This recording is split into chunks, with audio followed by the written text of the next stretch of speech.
Queridos amigos e irmãos, gostaria de chamar sua atenção nesta noite para uma passagem das Escrituras que se encontra na carta do apóstolo Paulo aos Romanos. Eu abro no capítulo 3, gostaria de ler o versículo de número 23. Romanos capítulo 3, versículo 23, ouça estas palavras: porque todos pecaram e destituídos estão da glória de Deus. Porque todos pecaram e separados, distanciados, exonerados, destituídos estão da glória de Deus. Nosso título nesta noite, baseado nesta declaração do apóstolo Paulo, é a maior barreira entre o homem e Deus. A maior barreira. Queridos amigos, gostaria de colocar o dedo no número 1, o maior de todos, o maior impedimento, a maior barreira, o fator mais restringente no caminho de alguém ir a Jesus Cristo em busca de perdão, em busca de salvação. O fator mais dissuasivo em toda a história, em todo o caso, em levar uma pessoa a sentir a sua necessidade de perdão, de salvação, ir e receber a Cristo, e receber perdão e nova vida que somente Ele traz. Bem, na história, esse tem sido o maior restringente. Na Bíblia também é declarado como o maior impeditivo. Se você estudar os sermões do passado, você perceberá que pregadores no passado também apontavam para isso como o fator mais proeminente no caminho, ou melhor, como impedimento entre um homem pecador e o Deus Salvador. E este fator, ou este elemento dissuasivo e restringente, bem, em uma sociedade como a nossa, nós poderíamos pensar talvez que fosse o ateísmo ou a prática de certos pecados específicos, mas surpreenda-se, não é isso. Segundo a palavra de Deus e na experiência da história, na experiência de crentes, pessoas redimidas também, o maior impeditivo, o maior restringente a uma pessoa reconhecer seus pecados e ir a Cristo é a autojustiça. A autojustificação diante de Deus. A confiança na própria justiça, na própria retidão. Parece algo surpreendente, parece mesmo até exagerado, mas este é o campeão, este é o número 1, o impedimento maior no caminho de um pecador ir a Jesus Cristo Salvador. Bem, é um problema bastante proeminente no Novo Testamento. O Senhor Jesus condenou muitas vezes os fariseus por este problema. Autojustiça, dependência da própria retidão moral. E autojustiça, que é uma confiança própria em sua retidão pessoal, em sua capacidade moral pessoal diante de Deus, é na verdade autoilusão.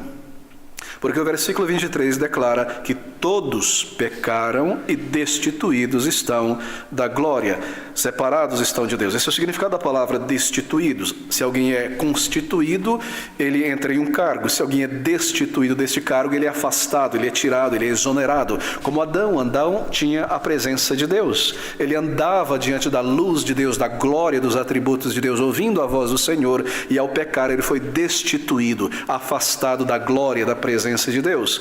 E o fato é este, que todos, não somente Adão, mas todos nós pecamos e estamos separados, não temos mérito nem capacidade pessoal, moral, de entrar na presença gloriosa e real de Deus por nossa própria pessoa, por nossa própria retidão.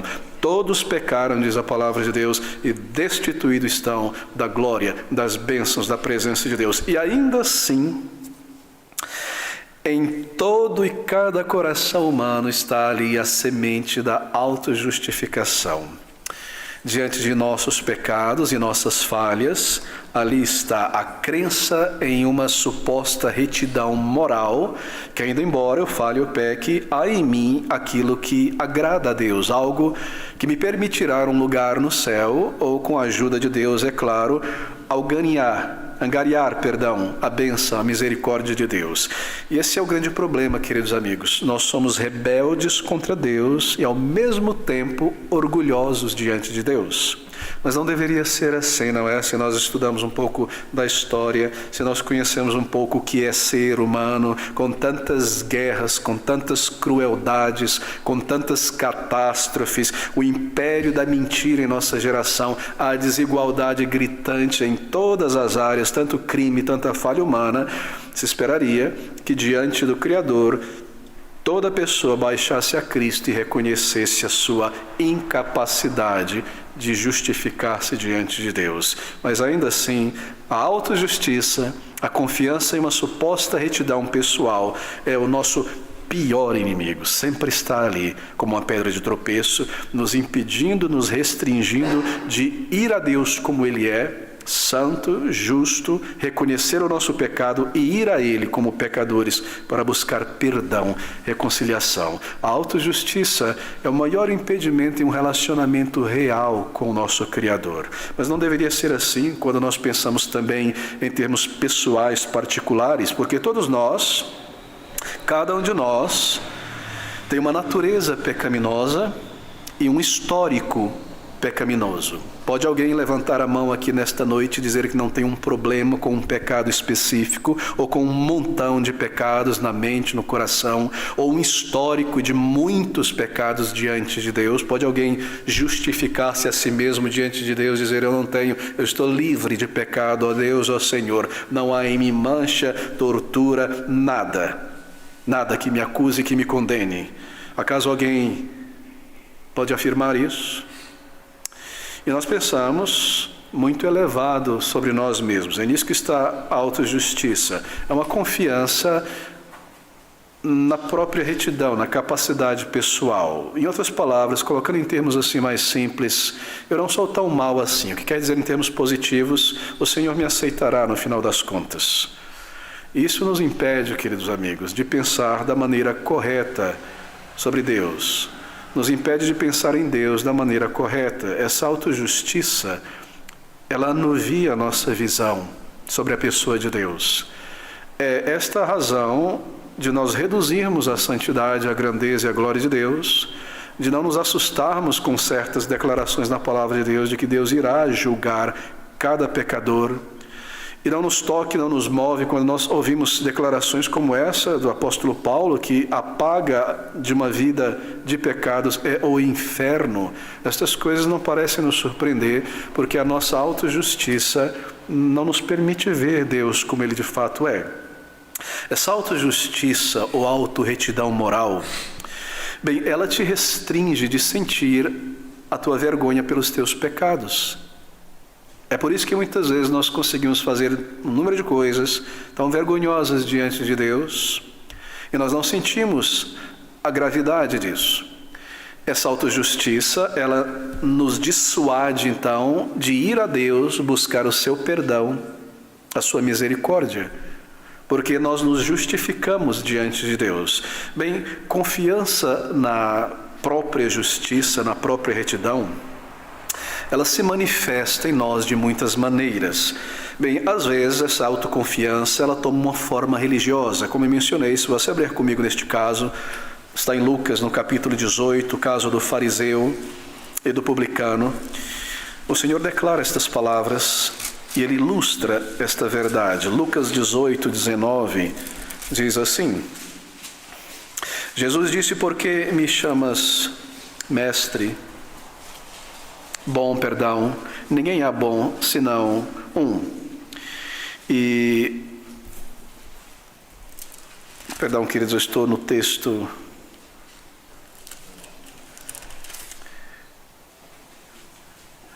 errado. Me fugiu a referência, mas você sabe muito bem. 2 homens entram no templo para adorar a Deus. Um publicano, um traidor da pátria. Um outro, um profissional da religião, um fariseu. Ao orarem a Deus, nos diz o Senhor Jesus, um ora consigo mesmo dizendo: te agradeço a Deus porque eu não sou como este publicano. Eu jejuo, eu dou o dízimo, eu não esqueço nada. Muito obrigado, Senhor, porque eu sou assim. E o outro nem mesmo conseguia levantar a sua cabeça de vergonha, porque os olhos de Deus Santo estão sobre ele. E batia no seu peito um símbolo semítico, não é, de vergonha, de comoção, e dizia: tem misericórdia de mim, Senhor. A autojustiça, a autojustificação, ela toma uma forma religiosa. E é muito triste esta forma, porque ela nos mantém longe de Deus. Todos os sistemas religiosos na história, à parte do cristianismo bíblico, são essencialmente sistemas de autojustiça. Esses sistemas dizem assim: nós vamos te ajudar, com quanto que você pague isso aqui, ou mantenha essas regras, ou permaneça nessa cartilha, nós vamos te ajudar. Você consegue, você precisa seguir isto aqui e isto aqui mais. Há algo em você, Deus te dá uma força e você chega lá. Todos eles, intrinsecamente, são baseados em obras meritórias. Você consegue alcançar. Isso, naturalmente, dissuade uma pessoa de buscar uma verdadeira união com Deus, que vem apenas somente pelo reconhecimento de pecados, arrependimento e fé no Salvador. Se uma religião me diz que eu estou apto, com a ajuda de Deus ou do sistema religioso, a agradar a Deus, a ascender moralmente a um padrão aceitável por Deus, então este é um sistema de autojustiça, está em mim. E isso me impede, é um estorvo, é uma barreira em meu caminho de ir a Deus, que é a fonte de perdão e de justiça para reconciliação e salvação. Assim, não é de se admirar que a autojustiça é a barreira número 1 no caminho de um pecador para Deus. É claro que é. Todos os sistemas religiosos, a parte da palavra de Deus, dizem isso. Você está apto, você consegue desenvolver, há em você esse potencial, você chegará. Pense sobre o catolicismo romano, por exemplo, ou sobre a religião muçulmana. Então vem a palavra de Deus, a Bíblia, em contraste com tudo isso e diz: porque todos pecaram e separados, destituídos estão da glória de Deus. Assim, essa autojustiça, ela toma muitas formas. Ela opera dentro de nós da seguinte maneira: você e eu sabemos nesta noite que há coisas erradas com cada um de nós. Coisas que nós fazemos ou pensamos. Então o que nós fazemos quando a consciência nos acusa disso? Ou quando o nosso mal vem à tona aos olhos de todo mundo? Bem, nós justificamos o nosso erro. Nós justificamos o nosso pecado. E o que nós fazemos é um exercício arbitrário da razão, um juízo. O exercício arbitrário do juízo da razão. Nós erramos e falhamos, nossa consciência provoca isso, e nós nos assentamos em juízo para julgar o nosso próprio caso e nos absolver. Nós fazemos uso arbitrário do juízo da consciência. Quero dar exemplos. Recentemente, ou melhor, há um tempo atrás, e isso tem se tornado normal hoje em dia, porque as pessoas nós somos muito astutos em copiar linguagem. Uma pessoa, um artista que era muito carismático e bem visto na televisão e pelo povo brasileiro, cometeu um ato de violência contra a esposa, muito sério. Isso aí saiu e apareceu na notícia e etc. Essa pessoa perdeu um contrato com aquela rede TV, com aquilo mais, com aquela revista e tudo mais. E um dia ele precisou pôr a cara na televisão e se explicar. E depois de muita coisa que ele disse algo da seguinte natureza: essa conduta que você viu lá, fazendo aquilo que eu fiz, essa conduta que você viu lá, aquele lá não sou eu. Aquele lá não sou eu mesmo. É claro que é. Eu consigo separar eu de mim mesmo. Aquelas coisas que você viu terrível ali, offline, off record, fora da fita, fora da gravação, aquele não sou eu. Você já viu isso? A nossa autojustiça realiza isso, ela opera dentro de nós. E assim nós conseguimos separar nós de nós mesmos e criar uma outra pessoa, e nos justificamos de nossos crimes diante de Deus, e isso se torna um estorvo impeditivo de irmos a Deus da maneira certa para o perdão. Deixa eu dar outro exemplo. Uma certa pessoa sonegava o imposto, grande mesmo, por muito tempo, e isso foi aos poucos. por meios legais, mudando isso aqui, torcendo isso aqui, agindo assim, gradativamente, até se tornar visível, público, que o presidente dessa empresa havia sonegado uma quantidade imensa, muito grande de dinheiro. E ao ser entrevistado sobre isso, tudo veio à tona, ele usou termos realmente impressionantes. Ele disse, pois é, a situação foi assim, e eu me vi nessa situação mesmo. Eu me vi nessa situação. Aqui estou eu, ali está eu estou me vendo lá, não sou eu. Eu fui levado a isso aqui. Essa é a maneira como a autojustiça opera dentro de nós para justificarmos nossos pecados. E nós agimos assim para com Deus, em nossa consciência. Mas toda a essência disso aí é simplesmente para dizer, eu sou uma boa pessoa. Eu fui levado por isso. Eu fui levado por essa situação. Provavelmente foi o cabeça, o causador, quem conduziu tudo isso aí, mas eu fui levado pela multidão, eu me vi nisso aí. Foi a multidão que me fez. Todo mundo começou a agir assim, eu me vi lá, eu agi assim também. Assim, a autojustiça se torna uma barreira, um abismo que nos impede de ir a Deus para o perdão, para a salvação, que só vem da mão dele. Um tempo atrás, ouvindo um político fora do país, falando sobre certos meandros em que ele se envolveu e foi preso, uma pena pequena, logo saiu da cadeia e queria voltar à política, e de repente alguém perguntou para ele, como é que você chegou a fazer uma coisa dessa? Pois é, eu estava ali, e de repente eu me vi do outro lado da lei. Do outro lado da lei, um criminoso, né, em relação à lei. Eu estava no lado justo, agora eu me vi do outro lado da lei. Poxa, eu me vi do outro lado da lei. Que coisa maravilhosa, não é? Nós ouvimos isso o tempo todo. Há outras técnicas que nós usamos, que a autojustiça opera dentro de nós, pelo pecado, para nos manter longe do Salvador. Uma delas é essa. Nós conseguimos compartimentalizar nossa conduta moral. E nós dizemos assim, sim, eu faço isso, eu sou essa pessoa mesquinha, eu faço isso. Ou eu sou uma pessoa que tem um linguajar sujo, ou eu sou egoísta, eu faço essa coisa errada, eu faço isso. Mas veja, há um outro departamento de mim também.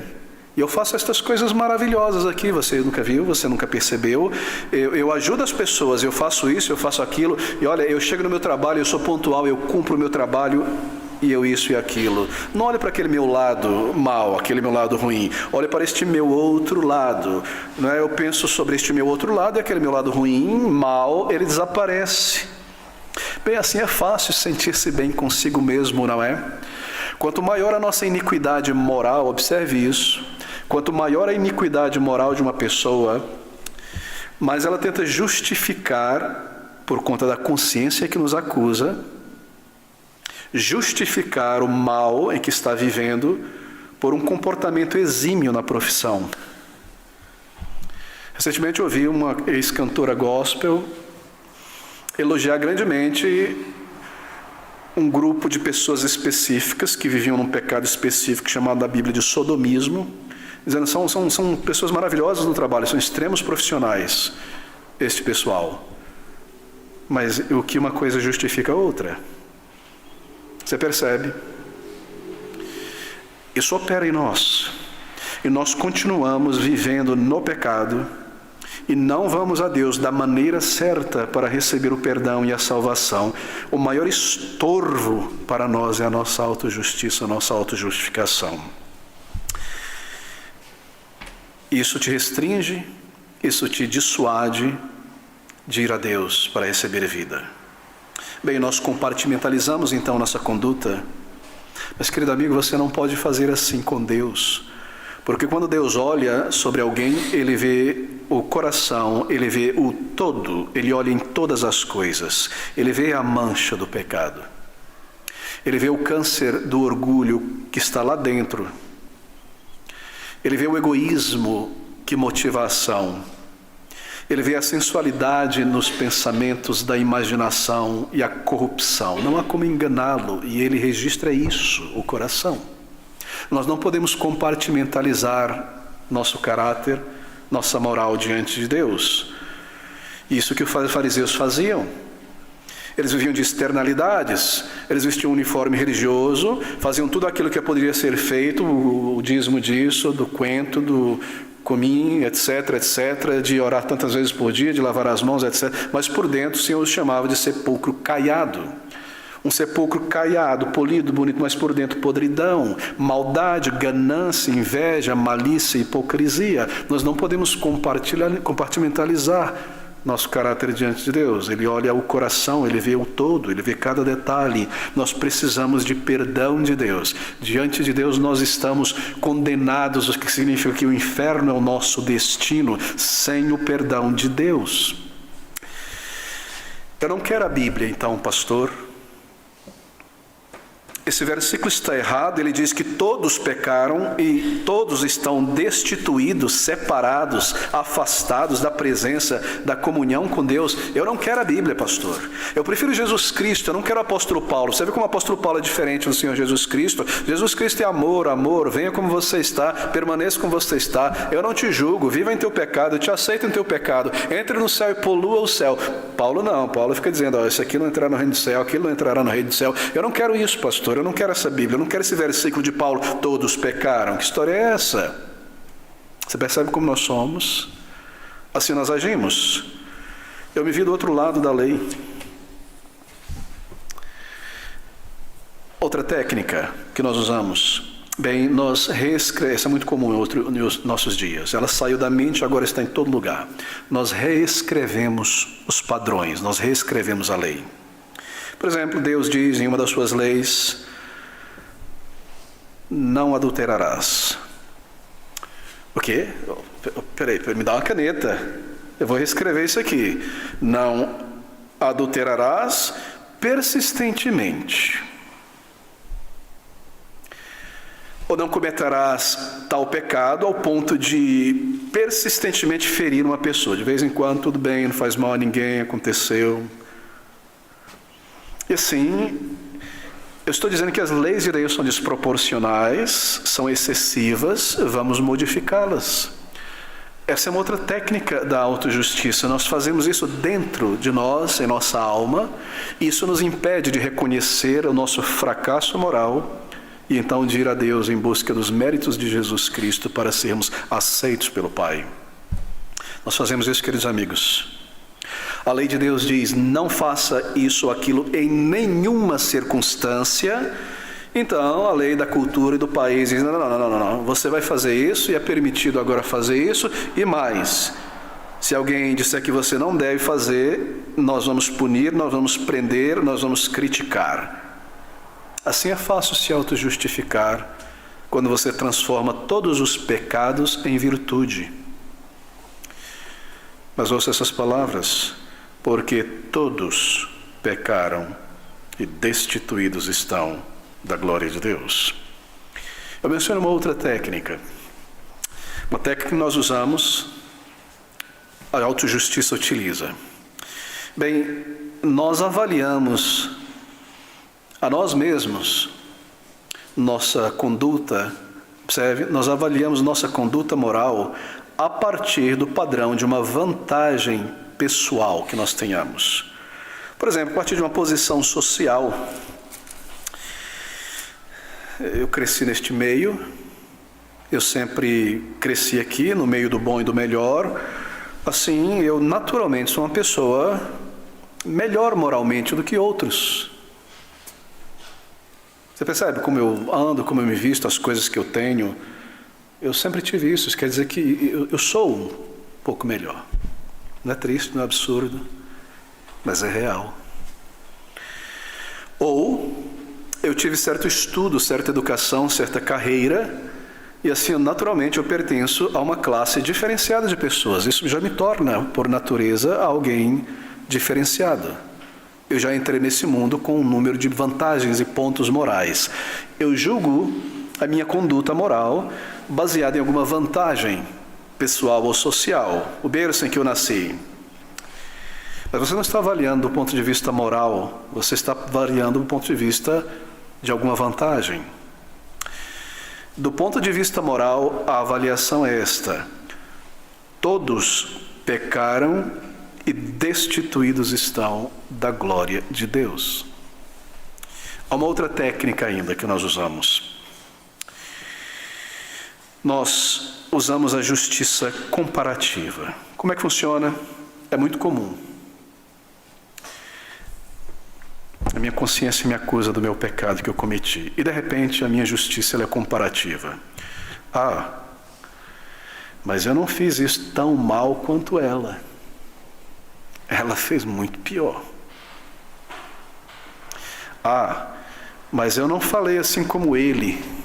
Mas eu não fiz da maneira como ele. Justiça comparativa. Sim, isso é muito fácil quando nós nos comparamos a alguém pior do que nós, né?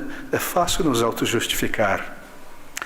Nós temos a tendência de não nos comparar com pessoas que estão num padrão muito, muito melhor que nós, em qualquer área. Essa é uma técnica fácil, porque ela traz alívio fácil. Não foi tão mal assim. E Deus é reduzido, e ela é relativizada em nossa mente. E é por isso que nós chamamos isso de autoilusão, porque isso nada mais do que ilusão, imaginação. Deus permanece santo, queridos amigos. Eu estou tocando em algo muito sério, queridos irmãos e amigos. Eu gostaria que todos atentassem para isso e fizessem um exame do coração. Isso descreve alguém aqui nesta noite? Há ainda uma outra técnica que a autojustiça usa. Bem, nós usamos da psicologia moderna. Para ser mais preciso, nós adotamos o vocabulário da psicologia moderna. Mas você agiu de uma maneira tão soberba, tão orgulhosa, por que isso? Não. Você está errado. Isso se chama autoestima. É fácil justificar o nosso ego e o nosso orgulho hoje em dia. Eu conheço uma pessoa, e essa pessoa, o marido, falando sobre a esposa ou a esposa do marido, e ele, no relacionamento, ele só faz alguma coisa se for para ter alguma vantagem. Vamos sair? Tem alguma vantagem para mim? Não, então não quero. Só me envolve em alguma coisa se eu posso extrair algo. Isso é narcisismo. Está justificado, está na cartilha da psicologia como um problema, não dá para julgar. Assim nós usamos o vocabulário da psicologia moderna. Por que você gritou daquela maneira, foi rude, foi vil? Por que você agiu de maneira violenta? Não, isso foi autoproteção, autodefesa. Por que você trapaceou? Por que você não jogou nas regras? Por que você enganou, mentiu, roubou, trapaceou? Não. Isso é a lei do mais forte. Afinal, nós cremos na teoria da evolução, isso é a seleção natural. Os mais fortes normalmente avançam, os mais espertos, os mais astutos. Se você tem regras, leis e padrões, isso são cercas de arame farpado, você não vai avançar para lugar nenhum. Tire isso aí e siga em frente. Essa é a maneira nova de se pensar. E nós justificamos tudo que é iníquo, mal diante de Deus. Mas deixe-me lhe dizer isso, querido amigo. Deus não está convencido. E no dia de juízo, será a sua lei que será aberta e não o nosso código. Nós seremos julgados baseado na lei de Deus. E naquele dia, saiba disso, de repente aparecerá ali um promotor de justiça e uma testemunha contra nós, chamada consciência. É muito triste porque isso nos impede de ir a Deus da maneira certa. Veja esse versículo de número 10. Comigo mais uma vez. Versículo de número 10, as palavras do apóstolo Paulo. Seguindo o raciocínio. Como está escrito, não há um justo, nenhum sequer. Nenhum que se qualifique diante de Deus, justo no sentido completo, nenhum sequer na face da terra. Não há ninguém que entenda o caminho do Senhor, a necessidade de ir a Ele como um pecador, a sua santidade. Não há ninguém que busque a Deus, isto é, que tem um senso da sua necessidade de perdão. Todos, então, essa corrente de raciocínio, todos se extraviaram, juntamente se fizeram inúteis para Deus. Não há quem faça o bem, não há nenhum só. que não peque no coração. A sua garganta é um sepulcro aberto, com as suas línguas tratam enganosamente, peçonha de áspide está debaixo dos seus lábios, cuja boca está cheia de maldição e amargura. Seus pés são ligeiros para derramar sangue, em seus caminhos há destruição e miséria. E não conheceram o caminho da paz, o caminho da reconciliação. Não há temor de Deus diante de seus olhos. Ora, nós sabemos que tudo o que a lei diz, aos que estão debaixo da lei o diz, para que toda boca esteja fechada e todo mundo seja condenável diante de Deus. Que Paulo está dizendo isso aqui. O primeiro propósito da lei é nos sacudir, é nos abalar. Ora, nós sabemos que tudo o que a lei diz aos que estão debaixo da lei, todos nós o diz, para que toda a boca esteja fechada e todo o mundo seja condenável diante de Deus. O primeiro propósito da lei é nos abalar e nos levar ao ponto de dizer: aqui está o padrão de Deus, eu não consigo deixar de pecar. Eu não consigo viver um dia da minha vida sem cometer um pecado contra Deus. Eu não consigo viver sem o meu orgulho, sem o meu egoísmo, sem os meus pensamentos sujos. Eu não consigo passar uma semana sem que suba dentro de mim um pensamento de cobiça. Eu não consigo. A lei de Deus diz: não cobiçarás, não adulterarás, não darás falso testemunho. Eu não consigo manter isso. Eu mantenho um, acho que mantenho, não mantenho. Eu quebro os outros 9, eu não consigo. A primeira função da lei é essa. É nos abalar, nos sacudir. Então Deus vem, se interpõe e diz: eu vou te ajudar. Versículo seguinte: por isso nenhuma carne será justificada diante dele, carne é pessoa, pelas obras da lei, porque pela lei, o que é que ela traz? Vem o conhecimento de que eu sou um pecador. Eu estou pronto a ser julgado por Deus. Será que eu posso dizer isso? Será que alguém pode dizer isso nesta noite? Senhor, eu estou pronto, pode vir, pode me chamar para o julgamento. Por isso, nenhuma carne será justificada diante dele pelas obras da lei, porque pela lei vem o conhecimento do pecado. Pode alguém dizer nesta noite aqui: eu estou pronto, baseado em meus méritos, em olhando para a minha vida apenas, para prestar contas? Pode perguntar, Senhor, eu te respondo. Por isso nenhuma carne será justificada diante de Deus. Então, versículo 21. Observe, queridos amigos. Aqui está o Evangelho. Mas agora se manifestou sem a lei a justiça de Deus, tendo o testemunho da lei e dos profetas. Agora se manifestou à parte da lei, sem a lei, a justiça de Deus. Deus nos deu a lei, está aqui, cumpra e viva. Eu tento cumpri-la, eu vejo que eu estou morto porque eu não consigo cumpri-la, mas a parte da lei, separado da lei, ele colocou diante de mim o Evangelho, a justiça de Cristo, Jesus, homem que cumpriu a lei, e ele me propõe essas duas coisas: a lei ou a justiça. Você quer vida eterna, justificar-se diante de mim, cumprindo a lei, está aqui. Ou você deseja a justiça que eu provejo para você, Jesus Cristo. Agora, diz o apóstolo Paulo, Deus manifestou sem a lei a justiça de Deus, tendo o testemunho da lei e dos profetas. Versículo de número 22. Ele nos proveu estas duas coisas, isto é, a justiça de Deus pela fé em Jesus Cristo, para todos e sobre todos os que creem, porque não há diferença. Aqui estamos nós, pecadores, nos justificando. A lei vem e nos sacode e nos mostra a nossa incapacidade. Nós vivíamos na autoilusão. Está tudo bem comigo e com Deus. Está tudo bem, eu me auto-justifico por meio dessas técnicas. De repente eu encaro a lei de Deus e o padrão de Deus e eu entendo, eu não consigo. Então Deus coloca diante de mim: aqui está quem conseguiu, aqui está a justiça que eu provi, Jesus Cristo. Ele põe diante de mim, a parte da lei, uma outra justiça, uma justiça real, o cumprimento desta pela pessoa de Cristo. Então ele segue dizendo estas palavras: porque isto é a justiça de Deus pela fé em Jesus Cristo para todos e sobre todos os que creem, porque não há diferença. Não há diferença nesta noite entre eu e você ou qualquer pessoa. Todos nós pecamos. Não há pedigree religioso que me reconcilie com Deus. Não há cultura, sociedade, pai, mãe religioso que me reconcilie com Deus. Eu sou um pecador diante de Deus igual meu pai, igual a minha mãe. Eu preciso ir a Ele nesta condição de pecador, em busca de perdão, em busca de salvação. E diante de mim, porque eu não tenho acesso a Deus pela minha justiça, ele propôs uma justiça que é a retidão do seu Filho, a morte sacrificial do seu Filho no lugar de pecadores. Ele diz: venha a mim através de meu Filho, que é a justiça de Deus. Por que ele precisou fazer isso?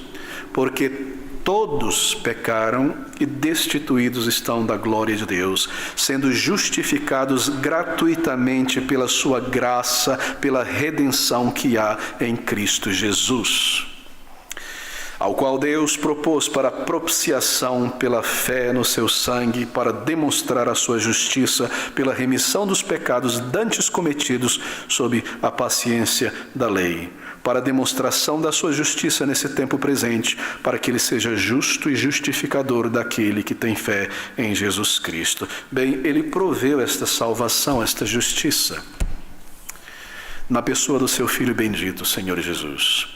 Os meus pecados, se eu os encaro e vou a Deus, Cristo pagou. Os méritos que eu devo oferecer, entregar a Deus para entrar no céu e não tenho, Cristo alcançou. A justiça de Cristo Jesus. Eu necessito disso como um pecador. Você necessita, carece disso como um pecador.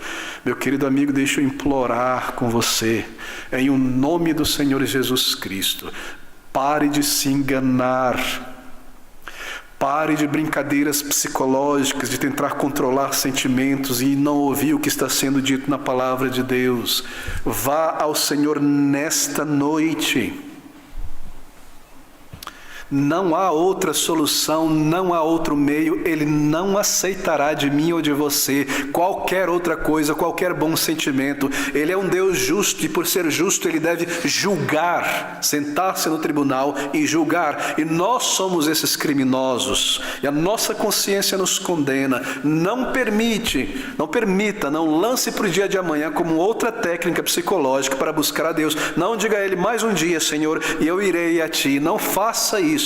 Não relaxe, não descanse dentro de si mesmo, conforme a consciência te acusa de pecado. Vá a Deus desta maneira, como um pecador, e você tem acesso a Deus pela justiça de Jesus, e você é aceito por meio de Jesus, e você é perdoado através da fé e dos méritos do Senhor Jesus Cristo Salvador. Ouça essas palavras para a demonstração da sua justiça neste tempo presente, para que ele seja justo e justificador daquele que tem fé em Jesus Cristo. Onde está logo a vanglória, a autojustiça?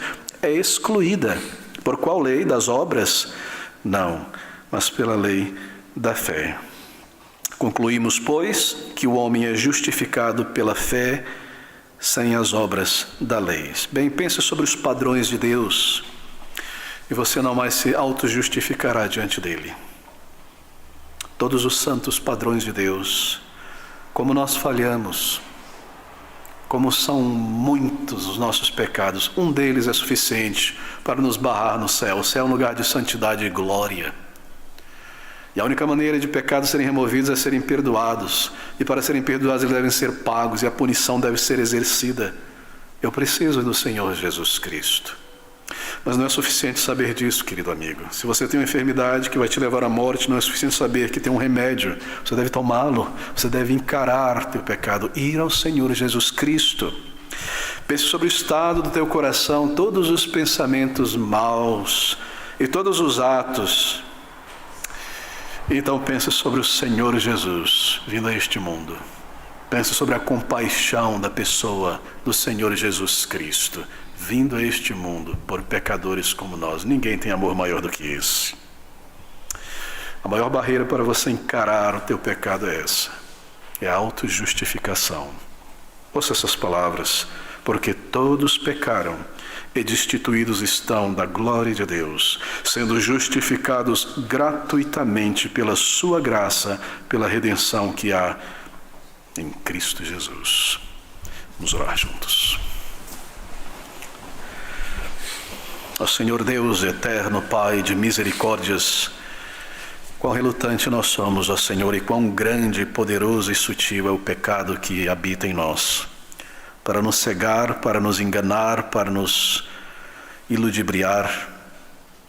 e nos restringir e nos estorvar de ir a Ti da maneira correta como pecadores, em busca do perdão, em súplicas ao Deus vivo.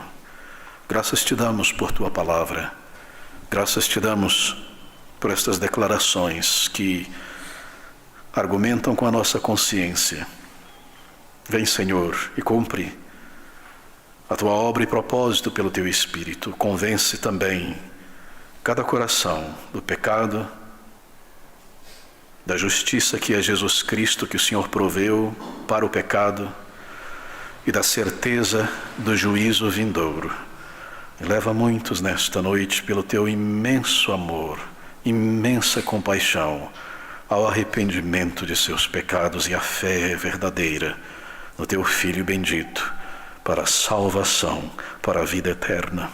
Nós Te rogamos, ó Senhor, isto em o nome precioso de Jesus e para o Teu louvor. Amém.